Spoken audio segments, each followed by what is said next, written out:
Mr. Madhav, State President, BJP. Sri Nara Chandrababu Naidu, Honorable Chief Minister of the Andhra Pradesh,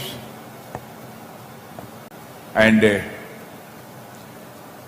Sri Kenjarappu Ram Mohan Naidu, Union Minister of Civil Aviation, Sri Nara Lokesh, Minister of IT and HRD, Andhra Pradesh, Sri PVN Madhav, State President, BJP, Andhra Pradesh, Sri TG Bharat, Minister of Industry, Andhra Pradesh, Minister and Public Representatives of the Andhra Pradesh Government, Sri Sanjeev Kumar, Secretary Defence Production, officials from Aeronautical Development Agency, DRDO and the Bharat Dynamics Limited, Sri Baba Kalyani, CMD Bharat Forge Limited and founding President of the Indian Defence Manufacturers, industry partners from Himachal Futuristic Communications Limited and the drone manufacturing companies, senior officers from Government of India and Government of Andhra Pradesh, representatives from public and the private sectors,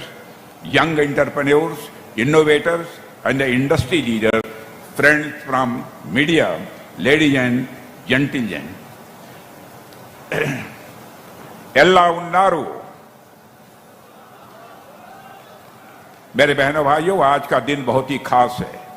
आज का यह अवसर मैं मानता हूं आंध्र प्रदेश के इतिहास में और भारत के डिफेंस सेक्टर के इतिहास में एक हिस्टोरिक चैप्टर जोड़ने जा रहा है। आज यहां एक साथ अनेक प्रोजेक्ट्स की फाउंडेशन स्टेन लेइंग हो रही है। साथियों, आज जिस पुट्टा पार्थी नामक जगह पर हम सभी यहां उपस्थित हैं, यह आध्यात्मिकता, शिक्षा और सेवा भाव के लिए केवल भारत में ही नहीं बल्कि सारी दुनिया भर में जाना जाता है। श्री सत्यसाई बाबा ने शिक्षा, स्वास्थ्य और मानव सेवा के अनेक संस्थानों के रूप में अपना जो आशीर्वाद इस नगर को दिया है, वह आज भी यहाँ की प्रगति के मुख्य कारणों में से एक है। సోదరి సోదరులారా, ఈ రోజు చాలా ప్రత్యేకమైంది। ఈ రోజు ఒక నవశకం ప్రారంభమవుతుంది। ఆంధ్రప్రదేశ్ రాష్ట్ర చరిత్రలో, భారతదేశ రక్షణ రంగ చరిత్రలో ఒక చారిత్రాత్మక అధ్యాయాన్ని లిఖించబోతున్నాం। ఈ రోజు ఇక్కడ ఏకకాలంలో అనేక ప్రాజెక్టులకి శంకుస్థాపన కార్యక్రమం జరగబోతుంది। మిత్రులారా, ఈ పుట్టపర్తి అనే పేరు కలిగిన ప్రాంతంలో మనం ఉన్నాం। ఇక్కడ విద్య, సేవ, ఆధ్యాత్మికతో ప్రపంచం అంతా కూడా ప్రసిద్ధిగాంచింది।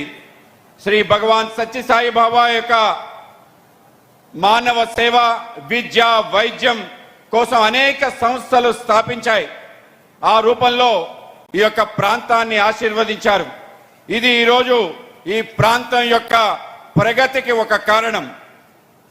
साथियों, मैंने अपने लंबे सार्वजनिक जीवन में अनेक लीडर्स को देखा है, अनेक रिप्रेजेंटेटिव्स के साथ काम करने का अवसर भी मुझे प्राप्त हुआ है, अनेक विजनरी लोगों के साथ काम किया है।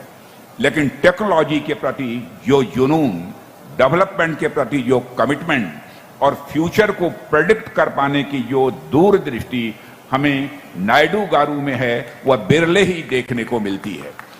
जब बात श्री नायडू गारू की हो तो छोटा सोचना मैं समझता हूं संभव ही नहीं है। और आंध्र प्रदेश के विकास के लिए जिस कमिटमेंट के साथ इन्होंने काम किया है, उसकी सराहना मैं दावे के साथ कहना चाहता हूं, भारत ही नहीं बल्कि इंटरनेशनल फोरम्स पर भी हुई है। మిత్రులారా, నా సుదీర్ఘ ప్రజా సామాజిక జీవితంలో ఎంతో మంది నాయకులు చూశాను, ఎంతో మంది ప్రజా ప్రజలతో పనిచేశాను, అత్యంత దార్శనికులైన వారితో కూడా పనిచేశాను। కానీ నాయుడు గారిలో ఉన్న సాంకేతిక పట్ల విపరీతమైన అభివృద్ధి పట్ల నిబద్ధత, భవిష్యత్తును సరిగ్గా అంచనా వేయగలిగే దూరదృష్టి చాలా అరుదుగా కనిపిస్తాయి। నాయుడు గారు ఏదైనా చిన్న విషయం ఆలోచించరు, ఆయన ఆలోచించడం కూడా అసాధ్యం। ఆంధ్రప్రదేశ్ అభివృద్ధి కొరకు చిత్తశుద్ధితో వారు చేస్తున్న కృషి భారతదేశంలోనే కాక అంతర్జాతీయ వేదికలపైన కూడా ప్రశంసలు అందుకున్నాయి।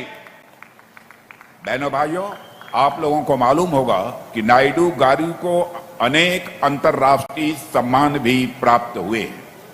वर्ल्ड इकोनॉमिक फोरम तथा अन्य इंटरनेशनल ऑर्गेनाइजेशंस ने इनकी अचीवमेंट्स को एक्नॉलेज किया है।